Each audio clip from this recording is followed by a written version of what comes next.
John William Polidori. El vampiro. Tercera parte. No era tan amable del silencio y la soledad como Lord Ruthven, pero deseaba estar solo, cosa que no podía conseguir en Atenas. Si se dedicaba a explorar las ruinas de la antigüedad, el recuerdo de Llanza a su lado le atosigaba de continuo. Si recorría los bosques, el paso ligero de la joven parecía corretear a su lado, en busca de la modesta Violeta. De repente, esta visión se esfumaba, y en su lugar veía el rostro pálido y la garganta herida de la joven, con una tímida sonrisa en sus labios. Decidió rehuir tales visiones, que en su mente creaban una serie de amargas asociaciones. De este modo, le propuso a Lord Ruthven, a quien sentíase unido por los cuidados que aquél le había prodigado durante su enfermedad, que visitasen aquellos rincones de Grecia que aún no habían visto. Los dos recorrieron la península en todas las direcciones, buscando cada rincón que pudiera estar unido a un recuerdo. Pero aunque lo exploraron todo, nada vieron que llamase realmente su interés. Oían hablar mucho de diversas bandas de ladrones, mas gradualmente fueron olvidándose de ellas atribuyéndolas a la imaginación popular, o a la invención de algunos individuos cuyo interés consistía en excitar la generosidad de aquellos a quienes fingían proteger de tales peligros. En consecuencia, sin hacer caso de tales advertencias, en cierta ocasión viajaban con muy poca escolta, cuyos componentes más debían servirles de guía que de protección. Al penetrar en un estrecho desfiladero, en el fondo del cual se hallaba el lecho de un torrente, lleno de grandes masas rocosas desprendidas de los altos acantilados que lo flanqueaban, tuvieron motivos para arrepentirse de su negligencia. Apenas se habían adentrado por paso tan angosto cuando se vieron sorprendidos por el silbido de las balas que pasaban muy cerca de sus cabezas y las detonaciones de varias armas. Al instante siguiente, la escolta les había abandonado, y resguardándose detrás de las rocas, empezaron todos a disparar contra sus atacantes. Lord Ruthven y Aubrey, imitando su ejemplo, se retiraron momentáneamente al amparo de un recodo del desfiladero. Avergonzados por asustarse tanto ante un vulgar enemigo, que con gritos insultantes les conminaban a seguir avanzando. Y estando expuestos al mismo tiempo a una matanza segura si alguno de los ladrones se situaba más arriba de su posición y les atacaba por la espalda, determinaron precipitarse al frente, en busca del enemigo. Apenas abandonaron el refugio rocoso, Lord Ruthven recibió en el hombro el impacto de una bala que le envió rodando al suelo. Aubrey corrió en su ayuda, sin hacer caso de él. Peligro a que se exponía, mas no tardó en verse rodeado por los malhechores, al tiempo que los componentes de la escolta, al ver herido a Lord Ruthven, levantaron inmediatamente las manos en señal de rendición.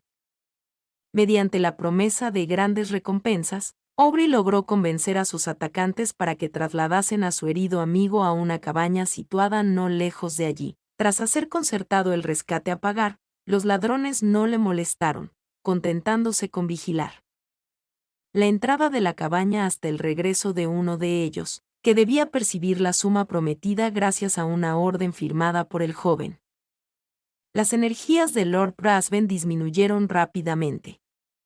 2 días más tarde, la muerte pareció ya inminente. Su comportamiento y su aspecto no había cambiado, pareciendo tan inconsciente al dolor como a cuanto le rodeaba. Hacia el fin del tercer día, su mente pareció extraviarse, y su mirada se fijó insistentemente en Aubrey, el cual sintióse impulsado a ofrecerle más que nunca su ayuda. Sí, tú puedes salvarme. Puedes hacer aún mucho más. No me refiero a mi vida, pues temo tampoco a la muerte como al término del día. Pero puedes salvar mi honor. Sí, puedes salvar el honor de tu amigo. Decime cómo, asintió Aubrey, y lo haré. Es muy sencillo. Yo necesito muy poco. Mi vida necesita espacio. Oh, ¿no puedo explicarlo todo? Más si callas cuanto sabes de mí, mi honor se verá libre de las murmuraciones del mundo, y si mi muerte es por algún tiempo desconocida en Inglaterra, viviré. Nadie lo sabrá. Júralo. exigió el moribundo, incorporándose con gran violencia.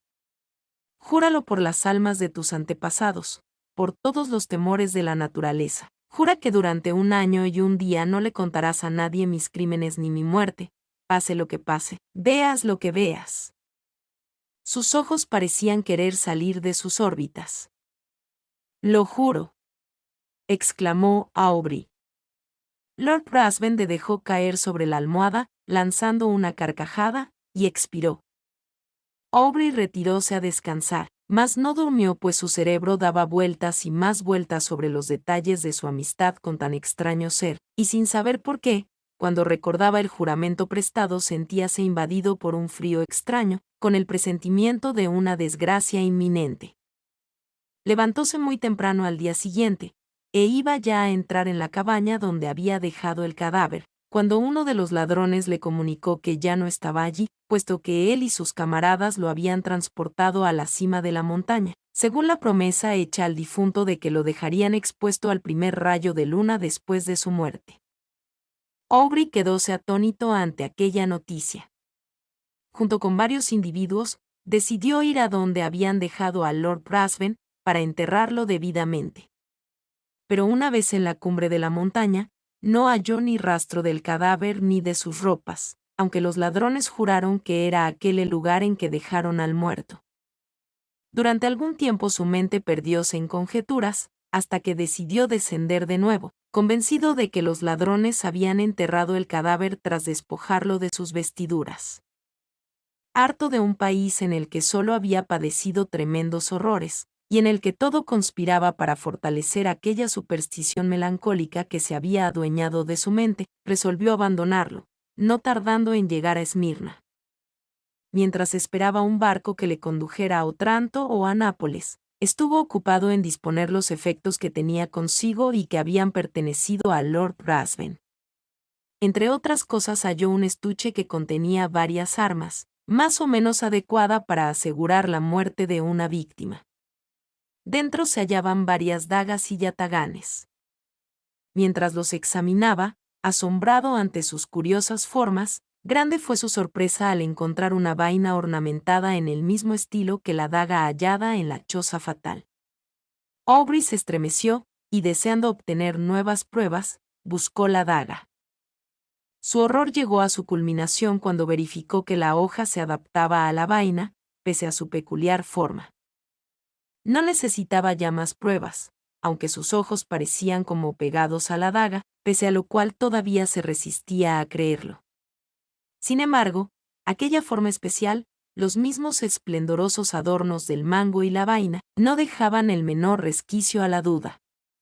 Además, ambos objetos mostraban gotas de sangre. Partió de Esmirna y, ya en Roma, sus primeras investigaciones se refirieron a la joven que él había intentado arrancar a las artes seductoras de Lord Ruthven. Sus padres se hallaban desconsolados, totalmente arruinados, y a la joven no se la había vuelto a ver desde la salida de la capital de Lord Ruthven. El cerebro de Aubrey estuvo a punto de desquiciarse ante tal cúmulo de horrores, temiendo que la joven también hubiese sido víctima del mismo asesino de Llanza. Aubrey tornóse más callado y retraído y su sola ocupación consistió ya en apresurar a sus postillones, como si tuviese necesidad de salvar a un ser muy querido. Llegó a Calais, y una brisa que parecía obediente a sus deseos no tardó en dejarle en las costas de Inglaterra. Corrió a la mansión de sus padres y allí, por un momento, pareció perder, gracias a los besos y abrazos de su hermana, todo recuerdo del pasado. Sí, antes. Con sus infantiles caricias, ya había conquistado el afecto de su hermano, ahora que empezaba a ser mujer todavía la quería más. La señorita Aubrey no poseía la alada gracia que atrae las miradas y el aplauso de las reuniones y fiestas. No había en ella el ingenio ligero que solo existe en los salones. Sus ojos azules jamás se iluminaban con ironías o sarcasmos. En toda su persona había como un halo de encanto melancólico que no se debía a ninguna desdicha sino a un sentimiento interior, que parecía indicar un alma consciente de un reino más brillante. No tenía el paso leve, que atrae como el vuelo grácil de la mariposa, como un color grato a la vista. Su paso era sosegado y pensativo.